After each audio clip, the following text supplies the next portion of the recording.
Hello students, today's class for class 12th और आज हम बात करेंगे बेस थ्योरम पे। बेस थ्योरम से आपका 6 मार्क का question Haryana board as well as CBSE board cover होता है।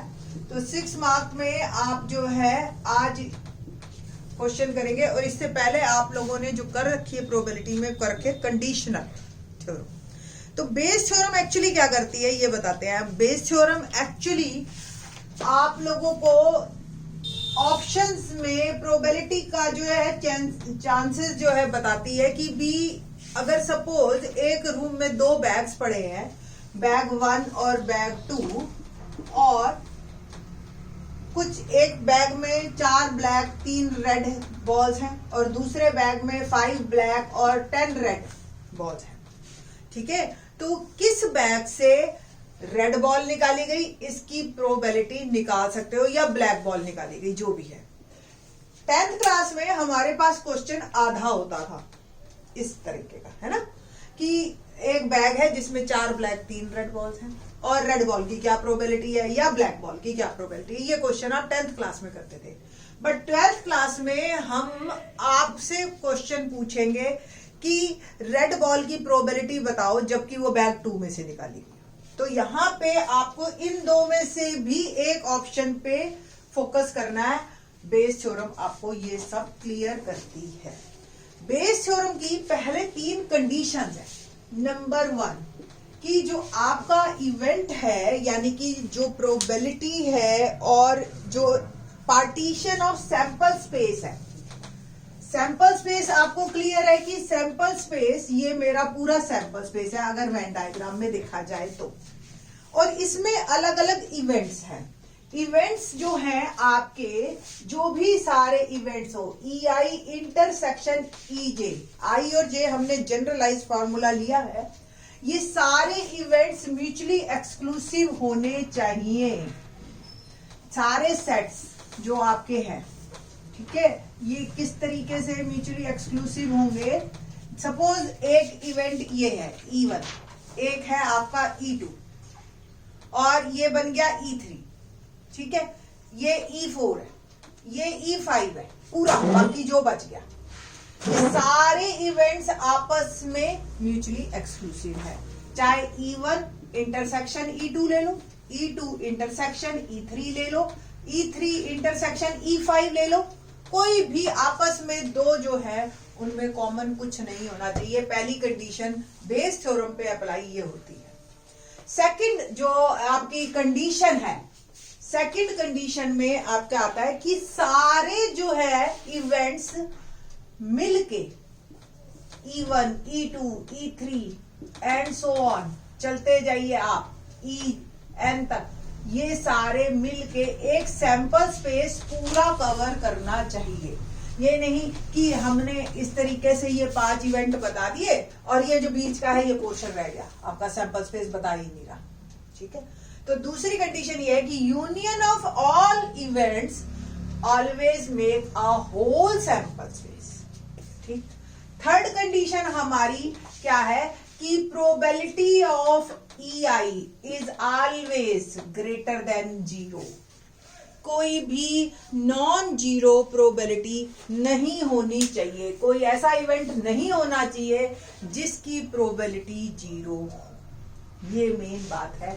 ये 3 कंडीशन जब अप्लाई हो जाती हैं तब हम बेस थ्योरम लगा सकते हैं। आपको हमने क्वेश्चन ही इस तरीके के देने हैं तो इस पे आप ज्यादा फोकस, मतलब आपको एक बार पता होना चाहिए, बट क्वेश्चन जो मिलेगा वो आपको इसी टाइप का ही मिलेगा, तो डोंट वरी अबाउट इट। सबसे पहले बेस थ्योरम से पहले भी हम जो है करेंगे क्वेश्चन, तो थ्योरम करेंगे, theorem of total probability. Theorem of total probability theorem का जो है प्रूफ नहीं है हमारे सिलेबस में, हमने सिर्फ समझना है और इस पे बेस्ड क्वेश्चन करना है। पहले मैं आपको थोड़ा सा एग्जांपल से बता देती हूं कि क्या ये चीज है। सपोज आपके पास पूरा सैंपल स्पेस है और हैविंग सो मेनी इवेंट्स। मैं यहाँ पे सिर्फ अभी 3 इवेंट्स की बात करूंगी, E1 और ये हो गया आपका E2 ये इवेंट, और ये जो बच गया E3। 3 इवेंट्स पे बात करेंगे हम, ठीक है जी। तो ये 3 इवेंट्स की जो प्रोबेबिलिटी है वो आपको एक तो क्लियर होनी चाहिए, और ऊपर से कंडीशन। अब यहाँ पे आपको कंडीशनल प्रोबेबिलिटी समझ आनी चाहिए। और ये जो आपको क्वेश्चन है, अभी पहले एक एग्जांपल देके बात करते हैं। सपोज आपके पास 3 बैग है, 1, 2 एंड 3, और इनमें 2 तरह की बॉल्स हैं, एक ब्लू और एक ग्रीन, ठीक है। पहले बैग में 3 ब्लू और 5 ग्रीन बॉल, टोटल हो गई है। दूसरे बैग में आपके पास 4 ब्लू और 4 ग्रीन बॉल्स हैं। तीसरे बैग में आपके पास 6 ब्लू और 8 ग्रीन बॉल, मतलब नंबर ऑफ बॉल्स टोटल कोई जरूरी नहीं सेम हुए, आपके पास ये 3 बैग्स। एक स्टूडेंट है या एक बच्चा है, उसको हमने कहा कि एक बॉल निकाल के लाओ, ठीक है। मैं आपस में अपनी फ्रेंड के साथ एक बेट लगा लेती हूँ कि क्या प्रोबेबिलिटी होगी कि वो बच्चा ब्लू बॉल को ही बाहर निकालेगा। तो अब क्या है मेरे दिमाग में, क्या है, बस ब्लू बॉल आता है किसी तरीके से, चाहे वो कहीं से लेके आए, ठीक है। तो ब्लू बॉल आना is called theorem of total probability condition. E1, E2, E3 ये आपके पहले इवेंट्स हैं कि 1 बैग, 2 बैग, 3 बैग, ठीक है, क्लियर। E1 क्या है, फर्स्ट बैग, E2 क्या है, सेकंड बैग, और E3 क्या है, थर्ड बैग। और ए इवेंट जो कंडीशन है, क्या कंडीशन मैंने दिमाग में फिट की कि ब्लू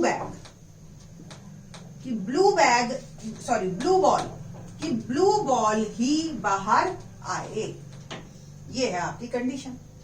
अब क्वेश्चन क्या बनेगा, अब ये मुझे पता है कि ये तीनों सैंपल स्पेस पूरा बना रहे हैं, एग्जॉस्टिव है, ठीक है। तो टोटल 3 बैग्स है। कोई स्टूडेंट जाएगा तो पहले तो ये डिसाइड करेगा कि तीनों बैग्स में से किस में से बॉल निकालूं मैं, है ना।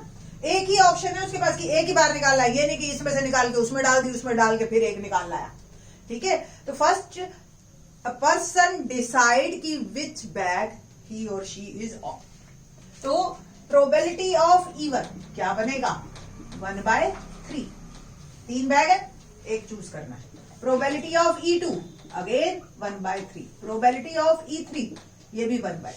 कोई जरूरी नहीं है इन तीनों की प्रोबेबिलिटी हमेशा सेम आए, अलग अलग आ सकती है, बट इन तीनों का सम 1 होना चाहिए। क्योंकि अभी बताया था आपको कि probability of E1 union probability of E2 और पूरा, या E1 union E2 and so on union, सबका जो है मिलके एक पूरा सैंपल स्पेस बनता है। तो जब पूरा सैंपल स्पेस बनेगा तो प्रोबेबिलिटी 1 होगी, ठीक है। तो ये इन सबका सम 1 होना चाहिए, ये कंफर्म है। अब आपका 10th बेस्ड क्वेश्चन है। सबसे पहले मैंने बैग चूज कर लिया, सपोज ये चूज कर लिया। अब इसमें से आपको बॉल निकालनी है और उसकी क्या प्रोबेबिलिटी है कि वो ब्लू बॉल, सिंपल। तो अब तो 10th का क्वेश्चन हो गया। A/E1 कंडीशन, E1 है, प्रोबेबिलिटी A की निकालनी है, ठीक है ना। तो E1 मतलब फर्स्ट बैग। तो पहले आपने चूज किया पहला बैग, और पहले बैग में से ब्लू बॉल होने की क्या प्रोबेबिलिटी। अब तो ये 10th का क्वेश्चन हो गया, पहला बैग चूज हो गया, खत्म कहानी भाई। अब ये तीनों में से हमें एक ही बैग पे बात करनी है चूज करने के बाद। तो प्रोबेबिलिटी क्या हो गई, 3/8, ब्लू बॉल अपॉन में टोटल नंबर ऑफ बॉल्स, यही करते हैं हम। Same probability of A/E2। अब क्या है कंडीशन कि सेकंड बॉल बैग चूज करना है। तो सेकंड बैग चूज कर लिया, अब सिर्फ सेकंड बैग की ही तरफ देखना है, बाकी मैंने कुछ नहीं देखना। और उसके अंदर प्रोबेबिलिटी हो गई 4/8। सेम प्रोबेबिलिटी ऑफ A/E3 क्या बनेगी आपकी, 6 ब्लू बॉल्स है, टोटल 14 बॉल्स। ये आपकी A/E1, A/E2, A/E3। Now total probability theorem, हमें क्या निकालना था, ब्लू बॉल आए, तो probability of A, simple A, blue ball की प्रोबेबिलिटी। नॉर्मली 10th का क्लास में भी क्वेश्चन करते थे, बट उसमें बैग एक ही दे रखा था। अब ये चेंज है, बैग 3 है, बस यही चेंज आया है 10th और 12th में। तो probability of A is probability of A by E1 into probability of E1। यहां पे लगी आपकी मल्टीप्लीकेशन थ्योरम, है ना। प्लस आइदर और वाला केस है, या तो पहला बैग चूज करेगा तो ये बनेगी, दूसरा बैग अगर उसने चूज कर लिया तो प्रोबेबिलिटी ये बनेगी, और तीसरा बैग चूज कर लिया तो प्रोबेबिलिटी ये बनेगी। चेक करना आ रहा है कैमरे में, ठीक है जी। ये ऐसे, इसको हम कहते हैं थ्योरम ऑफ टोटल प्रोबेबिलिटी। पहले हमें कंडीशन की टोटल बतानी है कि टोटल क्या बना। तो यहां पे अगर आप अप्लाई कर रहे हो तो ये आपके फार्मूले लग जाएंगे। a by E1 3/8 into 1/3 plus 1/3 into 4/8 plus 1/3 और इंटू में 6/40। ठीक है जी। तो ये आपने सॉल्व कर लेना है और आपको यहाँ पे ब्लू बॉल आने की प्रोबेबिलिटी मिल जाएगी, जबकि हमारे पास नंबर ऑफ बैग्स की ऑप्शन बढ़ गई। इसी पे बेस्ड एक क्वेश्चन करते हैं, पहले एक्सरसाइज का फर्स्ट क्वेश्चन, और फिर हम बात करेंगे इसी से ही कन्वर्ट करके कि बेस थ्योरम कैसे बनेगी। ठीक है, तो लेट्स स्टार्ट एक्सरसाइज का क्वेश्चन नंबर 1। क्या है question number 1? An urn contains 5 red and 5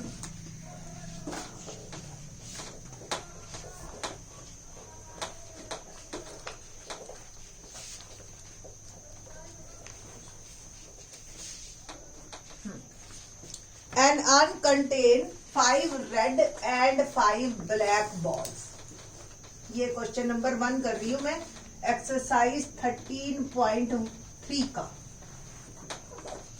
ठीक है जी। 5 red and 5 black balls. A ball is drawn at random, its colour is noted. एक बॉल मैंने निकाली और कलर नोट किया। ठीक है, कलर नोटेड। और फिर उसी कलर की हमने जो है रिटर्न टू द अर्न, और फिर उसको जो उसी सपोज रेड आई तो रेड कलर की मैंने जो है वो वापस डाल दी इसी। और फिर एक बात और किया, moreover 2 additional balls of the same colour drawn are put in the urn. जिस कलर की बॉल मैंने निकाली थी उसी कलर की 2 बॉल्स और मैंने वापस इसमें डाल देनी। अब ये नया बैग बन गया ऑब्वियस। ठीक है, तो और फिर उसके बाद and then a ball is drawn at random, फिर उसके बाद एक बॉल और निकाली। तो क्या प्रोबेबिलिटी है कि जो सेकंड बॉल निकली, सेकंड टाइम जो निकाली वो रेड बॉल। पहली वाली पे हमें कोई कंडीशन नहीं है। पहली एक बार दोबारा क्वेश्चन समझ लो। क्या क्वेश्चन है कि एक अर्न है, उसमें 5 रेड 5 ब्लैक बॉल है। एक बॉल निकाली, उसका कलर देखा, वापस डाल दी, और उसी कलर की 2 बॉल्स बाहर से उठा के और डाल दी, और फिर उसके बाद एक बॉल और निकाली। हमें कंडीशन बतानी है कि वो जो दूसरी बॉल निकली वो रेड बॉल होगी। ठीक है, तो क्या क्वेश्चन बनेगा? यहाँ पे 2 ऑप्शन बन जाती है पहली टाइम में कि फर्स्ट टाइम जो है, फर्स्ट बॉल ड्रॉन, ठीक है, is red and second is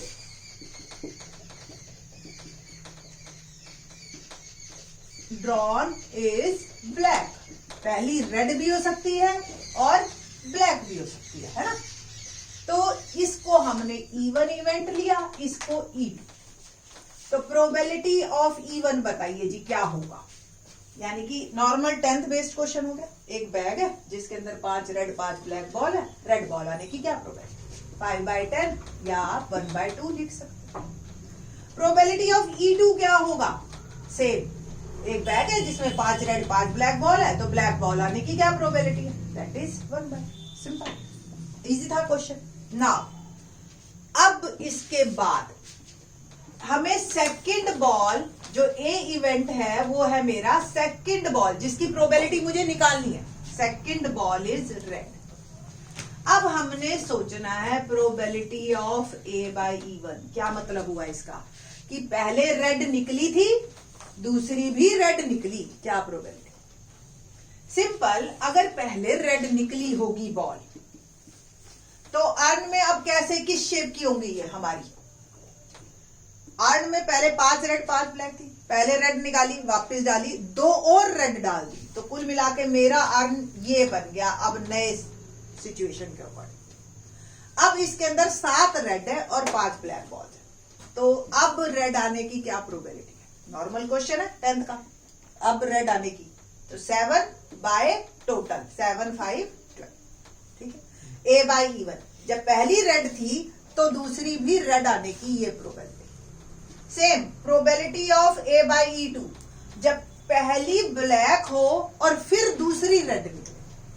simple सी बात है, अगर पहली ब्लैक थी तो 2 और ब्लैक डाली तो 5 + 2 7 ब्लैक हो गई, तो प्रोबेबिलिटी हो गई 7।